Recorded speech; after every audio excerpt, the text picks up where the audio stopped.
ওই কাঞ্চনের মাথাটা বিগড়ে গেছে। ওর জন্য আমার একমাত্র বোন ওই লোপার জীবনটা কাজ কাজ হয়ে গেছে। তোকে যখন আজ আমি হাতের মুঠোয় পেয়েছি তখন তোকে আমি ফিনিশ করে দেবো রে। আমি তো নাচ দেখবো, গান শুনবো, তারপর তো বস্ত্র গ্রহণ করি তোর যৌবনের পেয়ালায় থাবা বসিয়ে দেবো।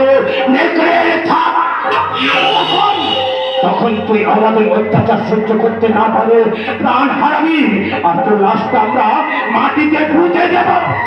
আর তোর কবরের উপর হবে কংক্রিটের বেদি, আর ওই বেদির উপর বসাবো ছোট্ট একটা কদম গাছের চারা, যাতে কেউ কোনোদিন না জানতে পারে ওই কদম গাছের নিচে চির ঘুমে ঘুমে আছে সুন্দরী রূপসী গৌরী।